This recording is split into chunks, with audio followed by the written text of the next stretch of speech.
Hola, ¿qué tal? Mi nombre es Tatiana Revilla. El día de hoy he sido invitada, he tenido el honor de ser invitada por el Sindicato Nacional de Trabajadores de la Educación para hablar de un tema sumamente importante el día de hoy y sin el cual no se pueden entender ya muchas cosas. Y todo esto en el marco del programa Construyendo la Igualdad de Género del mismo sindicato. El día de hoy vamos a hablar de lo que ha sido, es y los retos que se enfrentan para el liderazgo de mujeres en México. He tenido la fortuna de poder estudiar la maestría y el doctorado en temas de género, bueno, en política pública, pero me he especializado en el tema de género, especialmente de acciones afirmativas y políticas públicas con perspectiva de género, las cuales no refuercen los estereotipos de género que a pesar de todos estos avances que ha tenido el feminismo, la igualdad de género, las políticas públicas hoy en día en México y en el mundo, todavía presentamos grandes rezagos y es un poco lo que vamos a tratar el día de hoy.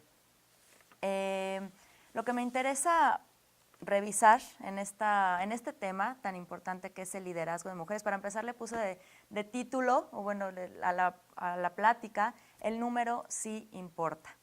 ¿Por qué? Porque muchas veces se dice que garantizar más mujeres o que vayan más mujeres en los puestos de toma de decisión no va a garantizar que se acceda, por ejemplo, o que se diseñen políticas públicas de género, o que las mujeres no van a garantizar mejores administraciones, mejores empresarias, no van a ser mejores empresarias.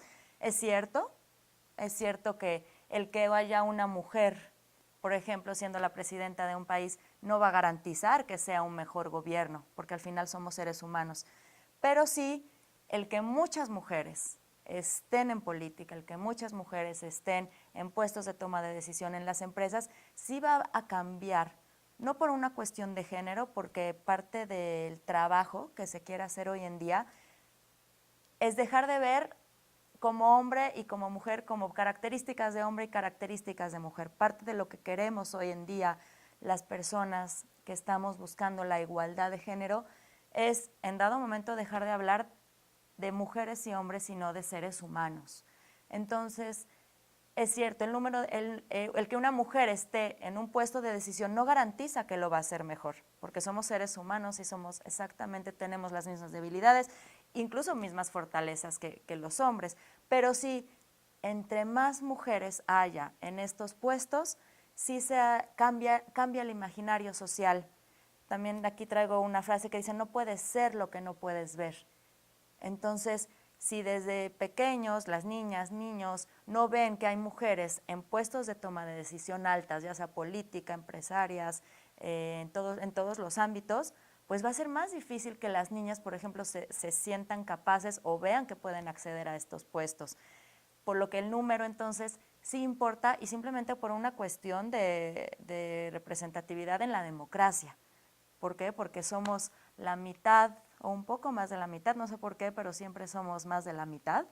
En México, en el mundo, en los estados, en las estadísticas que revisamos, siempre hay más mujeres, por 1 o 2 puntos, ¿no? Pero siempre hay más mujeres. Pero cuando ahorita, como lo vamos a ver ahorita, analizamos las cifras, esta representación cae abruptamente. ¿Por qué?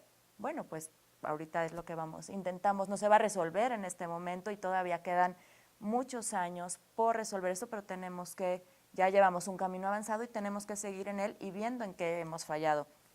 ¿Qué implicaciones tiene el número de mujeres? Bueno, pues lo vamos a revisar. Por ejemplo, para empezar, en la Cámara Alta, en la Cámara de Senadores, las mujeres hoy en día ocupan el 36.7% de los lugares y presiden el 31% de las comisiones ordinarias. Esto es decir, tienen 128 senadurías.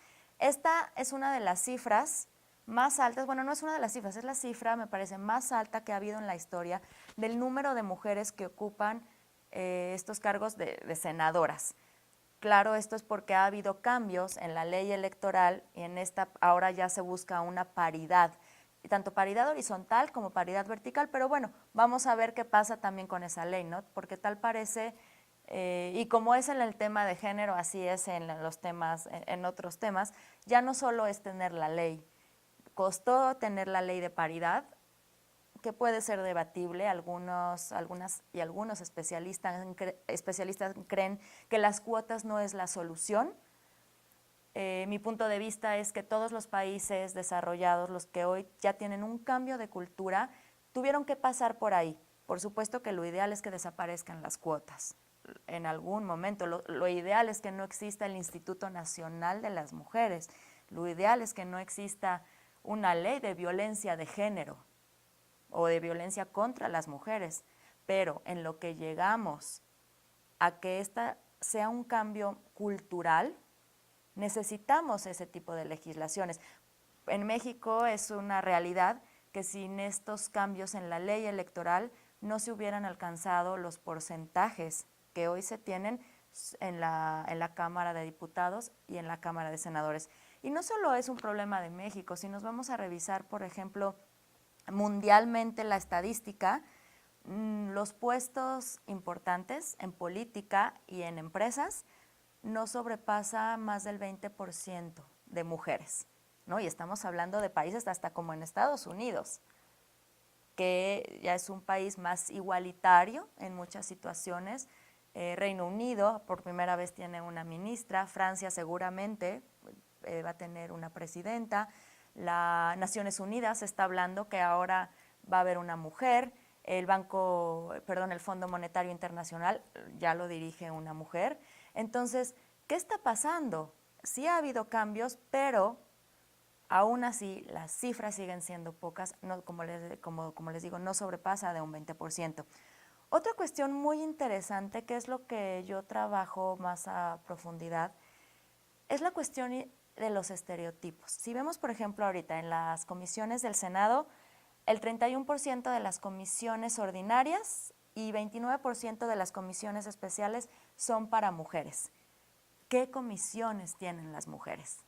Esto es muy interesante y no es que a todo le encuentre problema y no es que diga, ay, no es claro, es importante que las mujeres presidan las comisiones, ya es un pasito más, antes no las presidían, pero el siguiente paso es que las actividades sigan estando totalmente estereotipadas, feminizadas o masculinizadas. Por ejemplo, las comisiones que presiden las mujeres en el Senado está sumamente marcado. Atención a grupos vulnerables, asuntos migratorios, derechos humanos, desarrollo social, familia y desarrollo urbano, bueno, hay una gobernación, medio ambiente y recursos naturales, comisión para la igualdad de género, reforma agraria, relaciones exteriores, y de ahí es relaciones exteriores de África, del norte de América Latina y el Caribe. Insisto, no estoy minimizando la importancia de esto, pero sí me parece interesante que, por ejemplo, la de Hacienda y Presupuesto Público algún día la pueda dirigir una mujer, ¿no? Aquí vamos viendo, y si nos metemos a las empresas, que al rato vamos a hablar un poquito de estas cifras, también vemos cómo están las actividades totalmente estereotipadas. Por ahí hay un dato muy interesante que estuve leyendo, donde dice que los directivos, las mujeres, que ocupan puestos directivos en las empresas, están, me parece, ahorita el 20% en el área de recursos humanos. Entonces, esto también, la mayoría está en recursos humanos, nos dice algo, nos dice que todavía esto de separar mujeres y hombres, de creer que hay roles establecidos, de creer que naturalmente las mujeres hacen mejor cierto tipo de cosas y los hombres mejor cierto tipo de cosas, todavía está muy presente y todavía está muy inmerso en la población. Y estoy hablando de la población en cualquier parte del país, en cualquier nivel también. Claro, hay distintos contextos de ciudad, zonas rurales, el Distrito Federal, otros estados del norte. Claro que hay distintos contextos, pero aún así vemos que sí, el imaginario colectivo sigue estando presente esta división sexogenérica. Y esto es realmente el reto de todo lo que es la igualdad de género. Pero bueno, eso no me quiero adelantar, eso lo voy a ver un poco al final. Otra cifra, tenemos la Cámara de Diputados, Por primera vez también la Cámara está conformada por 212 mujeres, que esto representa una cifra histórica también por el 42.4%. Un aumento de 5.4 respecto al Congreso pasado. Y aquí también todo esto se ha dado por la ley por el Código Electoral, los cambios que hubo, perdón, en cuanto a igualdad de género. Y ahora lo que se busca es una paridad horizontal y paridad vertical, que también ahorita lo voy a explicar, pero sí es interesante también ver que si no fuera por estas legislaciones, las cámaras no tendrían, me atrevo a decir, que ni un 20% de participación femenina.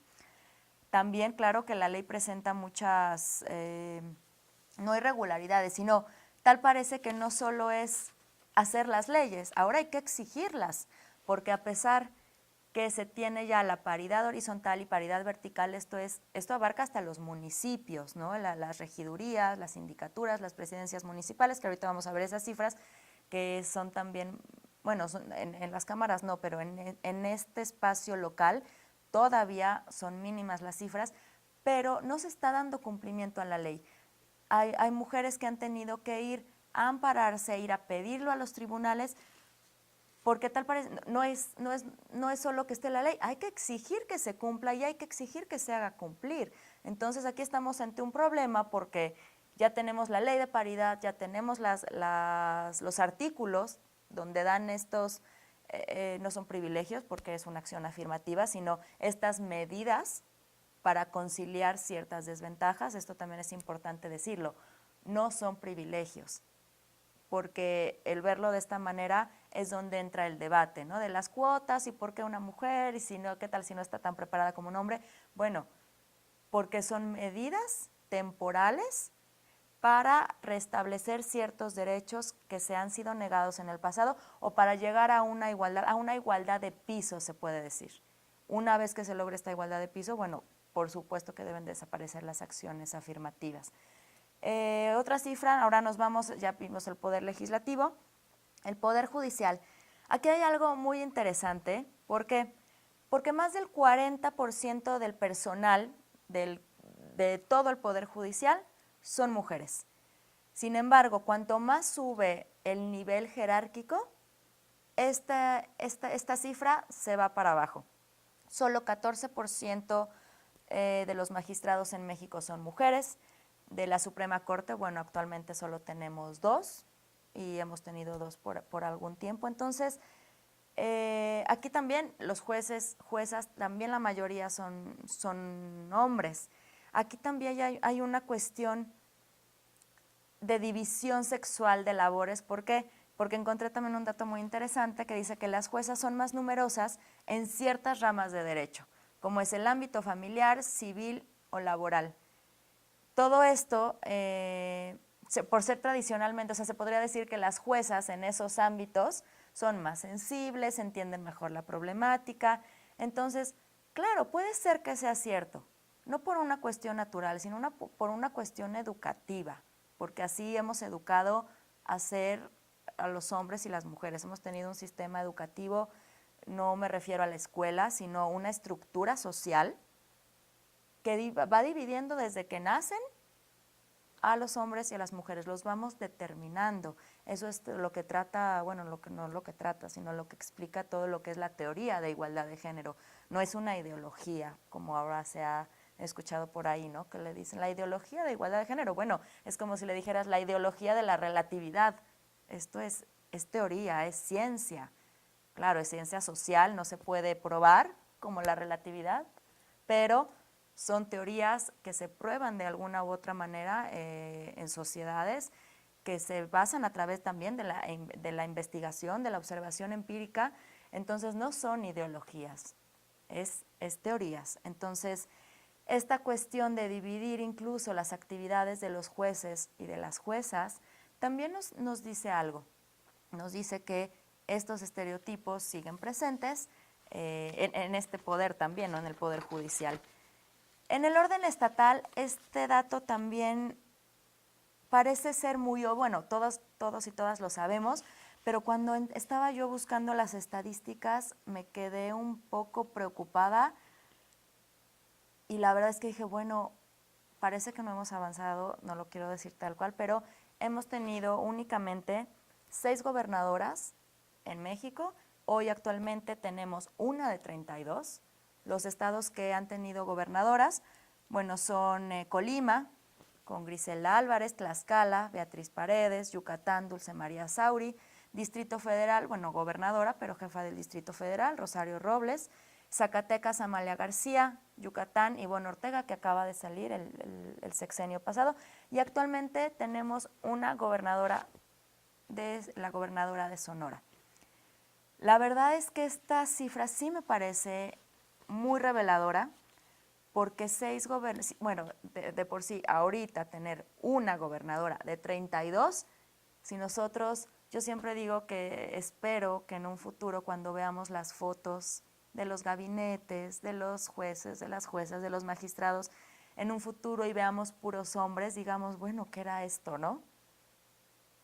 Como cuando vemos las fotos de blanco y negro de los gobiernos viejos, que nos salta algo. Si hoy ponemos una foto de los gobernadores de México, solo hay una mujer. Y si ponemos un recorrido, hacemos un recorrido de las imágenes, bueno, más bien de los hombres y mujeres que han sido gobernadores, tener 6 mujeres en la historia, 7 ahora, 7 mujeres gobernadoras en la historia, con los otros no sé cuántos saldrían gobernadores en la historia, yo creo que más de 2,000, 3,000, no lo sé, a lo largo de la historia, no quiero decir una cifra que no es, pero creo que sería una foto que revelaría muchas cosas y que hoy en día, insisto, no es una cuestión, no estoy culpando a nadie, no estoy diciendo que han sido los partidos políticos, no, ha sido parte de la estructura social que hemos tenido y que desde ciertos espacios, por ejemplo mi especialidad que es la política pública, se sigue reforzando los estereotipos. El que van a decir, bueno, es que es una cuestión de democracia, que no gane una mujer. ¿Por qué no se ponen candidatas gobernadoras de entrada? Cuando ya hay una ley de paridad horizontal y vertical. Las candidatas deberían de ser, como insisto, en una cuestión de democracia representativa, porque somos la mitad y la mitad, deberían de ser las mismas candidatas, mitad hombres y mitad mujeres, y no ponerlas a las mujeres, porque esto también es algo que sucede, en aquellas candidaturas que se sabe que va a perder. El que más mujeres, entre más mujeres tengamos en las gobernaturas, en los puestos más altos, que este es uno de los puestos después de la Cámara de Diputados, después de la Cámara de Senadores, o me atrevería a veces a decir, casi es un poder a la par, que no tengamos más mujeres es algo que tenemos que revisar en nuestras instituciones, en el diseño de política pública y nosotros incluso como ciudadanos y ciudadanas, ¿no? Porque como lo dije en un principio, no puedes ser lo que no puedes ver. Si nosotros crecemos desde pequeños y pequeñas en una cultura donde no vemos mujeres fuertes en política en estos puestos, pues lo vamos a seguir viendo normal. Habría que hacer no lo hice, pero habría que hacer, sería interesante, un análisis de los gobernadores y gobernadoras en otras partes del mundo para ver el número, ¿no? Son pocos, pero sí, yo creo que esta cifra de 7 ha de estar por debajo del nivel de muchos países. En el orden municipal, nos vamos ahora ya más abajo, en el 2006 un total de 284 mujeres fueron electas para presidentas municipales. 284, así la cifra solita dice qué maravilla, pero si nos vamos a cuántos municipios son en la República Mexicana, que son 2,467, esto es decir, 11.5% hoy en día son presidentas municipales. También me parece una cifra baja, ¿no? Que ni siquiera se llegue a un 20%, y sobre todo me sorprende no me sorprende, se me hace interesante analizarlo y tenemos que puntualizar esto, que ya hay una ley, que ya hay un código electoral donde se menciona la paridad horizontal y la paridad vertical. Entonces, si ya está esa paridad horizontal y esa paridad vertical, ¿por qué no se ve reflejado en las cifras? Eso ya se debería de ver reflejado. Es lo que comento. Ahora ya está la ley, ahora hay que exigir su cumplimiento. Ya no necesitamos más leyes, ahora hay que exigir ese cumplimiento a los partidos, a la misma sociedad, al Instituto Nacional Electoral. En fin, nosotros tenemos que hacerla cumplir. Traje aquí también la cifra de los sindicatos, los comités ejecutivos nacionales. Esta es la información del 2013, la verdad es que no encontré un concentrado de la mayoría de los sindicatos, pero bueno, del 2013 son a hoy, si varió el número, me parece que no ha de haber variado mucho, puede ser, pero no significativo, vamos. El número de, bueno, están varios sindicatos, no me voy a ir a cada uno de ellos, pero sí, por ejemplo, el número de mujeres en los comités ejecutivos nacionales, el que más ha tenido es 40% de mujeres, que es una muy buena cifra, la verdad es que es el más alto, y el más bajo es de 20.83 mujeres. Vemos que también aquí hay algo muy igual, se repite lo que pasa en todas las entidades de gobierno, en las empresas, está también muy dividido sexualmente. ¿Qué quiere decir esto?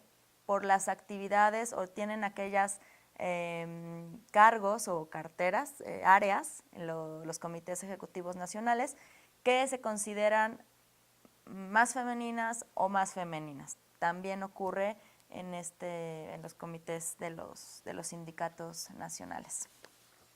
Y bueno, nos vamos también ahora al sector empresarial, que es parte del liderazgo de las mujeres en México. No solo el liderazgo va a ser político, sino también cómo estamos las mujeres en las empresas, qué puestos estamos desarrollando. De acuerdo con cifras del 2016, el 84% de los puestos en los consejos de dirección es ocupado por hombres. Queda esto solo 16% de las mujeres. Esto es una cuestión, me atrevo a decir, mundial. Esto también no es un problema de México. A nivel mundial, los cargos altos en el sector empresarial lo tienen los hombres, pero bueno, sí tenemos otros países con más del 16%, con más del 20%, me atrevo a decir. No muchos, también eso es cierto, pero también es un foco rojo que tenemos que ver qué está pasando en México. Sectores ocupacionales, otra vez esta reiteración de estereotipos, y van a decir que lo repito mucho, pero es parte de con lo que quiero cerrar, porque mientras no entendamos esta cuestión, cómo opera de los estereotipos, porque opera aparte de manera muy invisible. No hay una ley que diga que las mujeres no pueden llegar a ciertos puestos. Esto es el llamado techo de cristal, que ahorita vamos a revisar.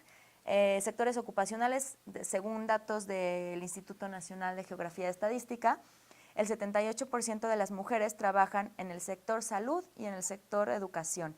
78% de las mujeres, se me hace una cifra altísima, donde claramente se ve otra vez este reforzamiento de los estereotipos, ¿no? Las mujeres, por nacer mujer, te vas a desempeñar, seguramente vas a saber más, vas a ser mejor maestra. No es cierto. Por ser mujer vas a ser mejor enfermera porque lo traes en la naturaleza. Tampoco es cierto. Hay que irnos, yo digo por ahí, un poco deconstruyendo esta educación que tenemos desde chicos, desde chicas, y creer que es genético, que es natural. Ya se ha demostrado a través de las teorías, a través de la ciencia en estos últimos años, que incluso al nacer los cerebros de los hombres, las mujeres, todas esas teorías que dividen, no son ciertas. Hoy en día una mujer y un hombre se hace por la educación. Y ya lo decía por ahí una mujer muy importante para el feminismo, Simone de Beauvoir, decía, una mujer no nace, se hace, inclusive los hombres, un hombre no nace, se hace. Entonces todas estas construcciones pues no se quedan ahí en la teoría, en lo abstracto, sino que esto de que el 78% de las mujeres trabajen en el sector salud y en el sector educación, nos dice que seguimos un poco creyendo este tipo de ideas. Otra cifra, las mujeres ocupan menos de un tercio de los puestos gerenciales y tienen una participación de una mujer por cada 10 hombres en puestos directivos. De las mujeres que ocupan puestos directivos en México, 18% se desempeñan como jefas de oficina, 14% como, bueno, el cargo es corporate controller, que es ya un cargo más alto, y las mujeres en el área de Chief Marketing Officer equivalen a 12%. Y el tema más preocupante también cuando vi esta cifra, me dejó un poco fría, es solo 4% de las mujeres en el sector empresarial tienen la función de CEO, que es el puesto más alto en cualquier empresa, solo 4%.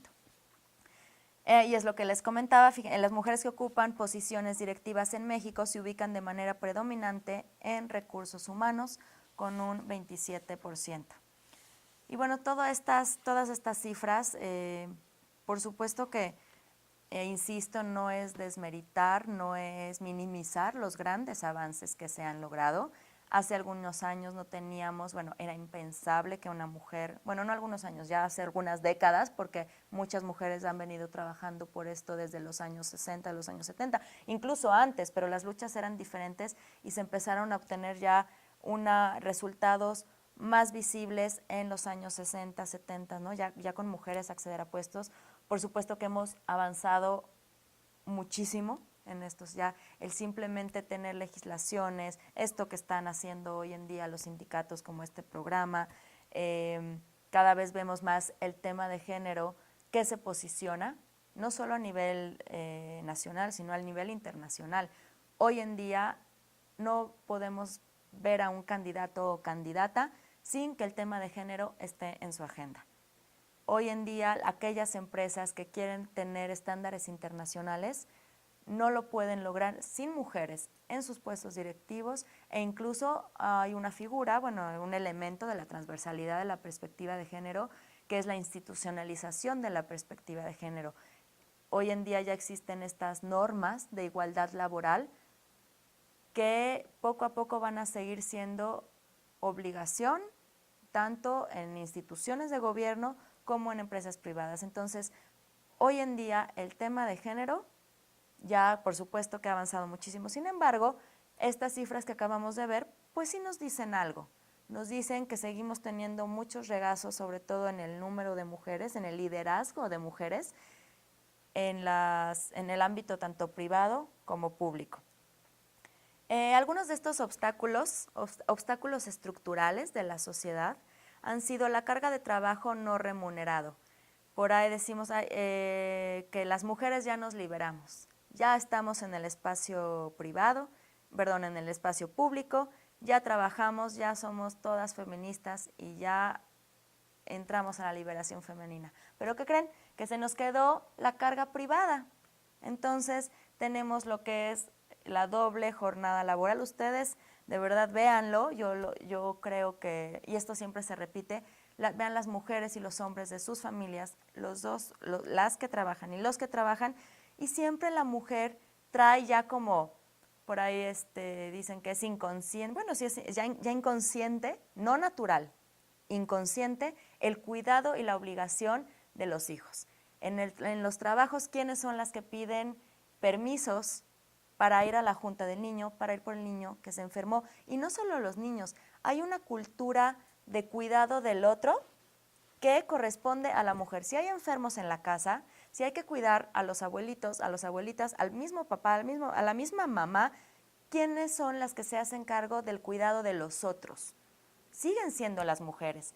Y mientras de los niños también, yo tengo compañeras que me dicen en el trabajo, es que tengo que ir por mi hijo, y las veo realmente angustiadas por toda esta situación doméstica, que alguien se tiene que hacer cargo de ella. Y digo, oye, ¿y por qué hoy no puede ir a lo mejor él? Es que él trabaja. Bueno, tú también estás trabajando, ¿no? Entonces, pero como esta educación sexual y de identidades sexogenéricas nos han puesto a las mujeres en un lugar como de obligación natural del cuidado de los hijos. En otros países esto me parece que hay avances importantes, por ejemplo, las licencias de paternidad. En México tenemos 5 días, algunas empresas en cuestiones ya internas ponen hasta una semana, hasta 15 días, puede ser en estas empresas transnacionales. ¿Y qué pasa? Es interesante ver cómo no las piden o bien ni siquiera la misma empresa acepta muy bien este tipo de políticas. Entonces, creo que ahí tenemos un reto muy importante en que el cuidado de los hijos y el cuidado de otros no recaiga solo en la mujer. Mientras se siga viendo como una cuestión obligatoria de la mujer, natural de la mujer, estas cifras va a ser difícil que cambien. Los hombres, en la medida que los hombres le entren al espacio privado, al igual que las mujeres le hemos entrado al espacio público, en la medida que tengamos esta compensación, es que vamos a tener más mujeres en puestos directivos, más liderazgo de mujeres y claro, también más hombres más empáticos con la cuestión doméstica. Bueno, esto incluso aquí lo dice las carencias, la OCDE en el 2016 también mencionó que hay una falta de carencias de conciliación laboral entre trabajo y vida familiar, especialmente insuficiente ofertas de servicios, claro, de cuidado infantil y prácticas laborales flexibles. Tanto, esto es importante decirlo porque luego se cometen errores en las empresas y dicen, bueno, ahora vamos a tener teletrabajo, se pueden ir a sus casas a trabajar. ¿Y quiénes son las que se van a sus casas a trabajar?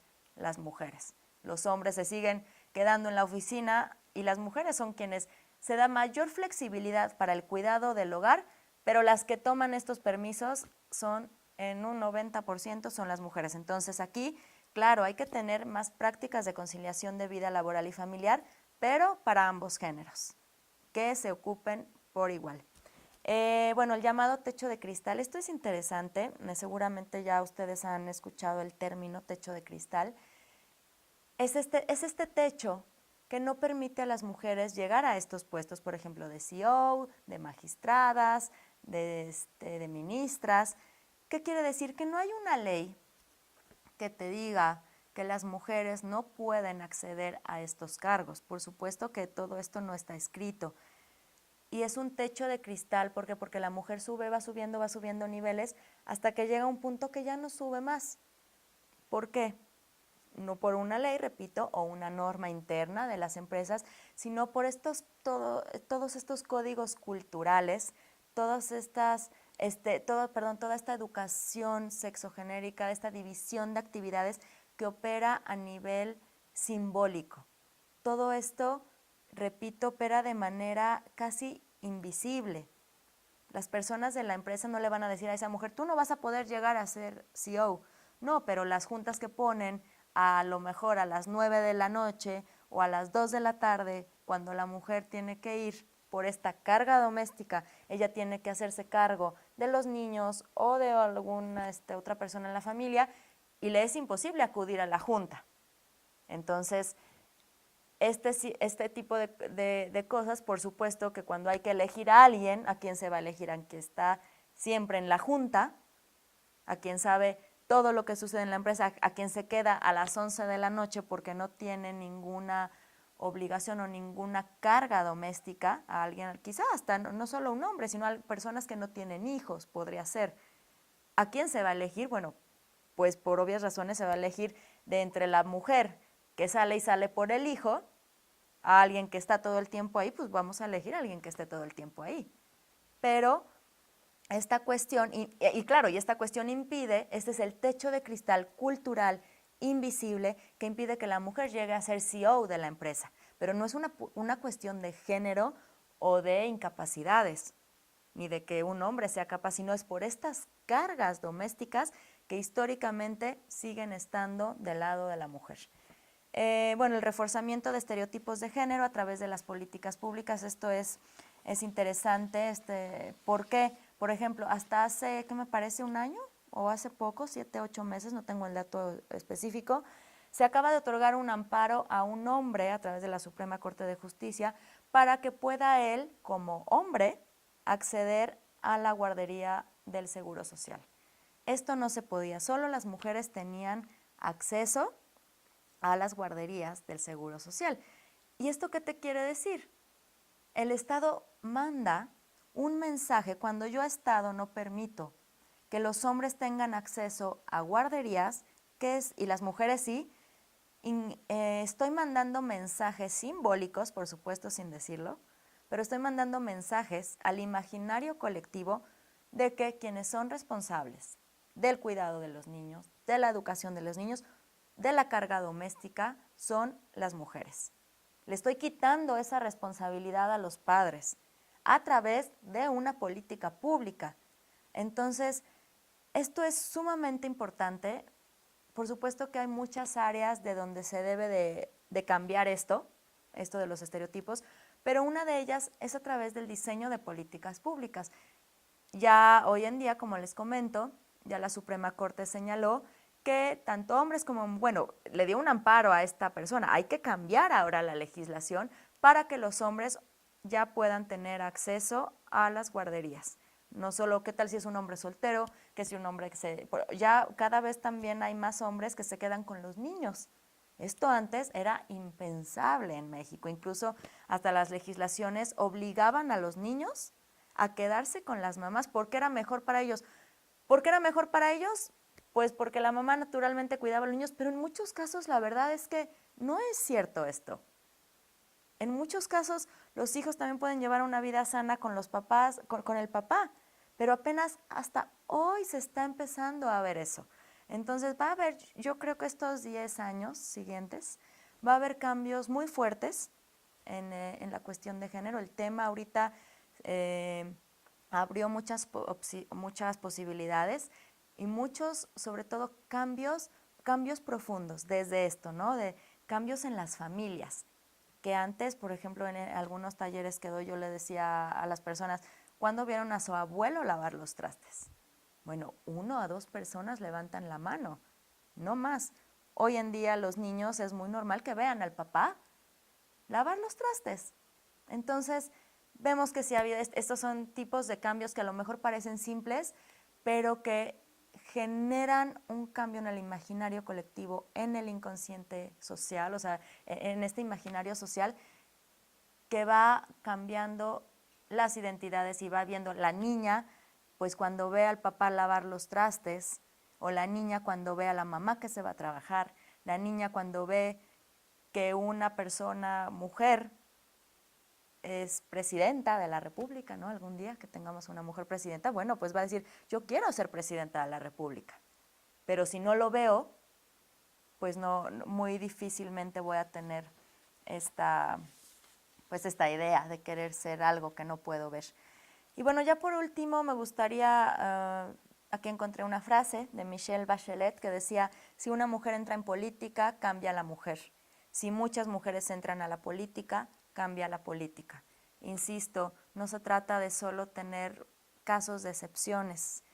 Tenía una maestra en cuestión de género que me decía, es que yo me sigo impresionando hoy en día cuando veo, cuando escucho las noticias, leo lo que sea que es la primera mujer que, es la primera, por ejemplo, hace creo que un año hubo un vuelo en México de puras mujeres, ¿no? De copilotas mujeres, no de copilotas, perdón, de pilotas mujeres o pilotos mujeres. Y decían, es la primera vez que es un vuelo dirigido por mujeres. Entonces, y después sale, es la primera vez que hay un equipo en las Olimpiadas de tal disciplina de mujeres. Es la primera vez que el país tal manda un equipo de mujeres. En pleno 2016, seguir escuchando, es la primera vez que mujeres hacen tal o cual cosa, como mi maestra decía, también me sigue pareciendo impresionante, ¿no? Porque ya no estamos en aquella época donde se prohibía a las mujeres hacer ciertas cosas. Insisto, todo esto opera en una cuestión de símbolos, de significados, donde todos participamos, todos los factores de socialización están presentes. ¿Cuáles son estos factores? La familia, la escuela, el trabajo, la religión, los medios de comunicación, por supuesto, que nos reiteran una y otra vez los estereotipos de género. Hay pocos programas que nos reiteran los estereotipos de género, pero una vez nosotros conscientes de estos cambios que tenemos que generar, insisto mucho, hay que desaprender lo que nos llevan enseñando desde chicos, que no es una cuestión natural estas divisiones de actividades, estas divisiones de que una mujer llora y un hombre no llora porque así nacemos, porque es un gen. No es cierto, es cuestión de educación. Y poco a poco vamos viendo más niños hoy en día que ya lloran más. ¿Por qué? ¿Porque son genes distintos? No, porque los vamos educando distintos. Y bueno, pues creo que es todo. Muchas gracias.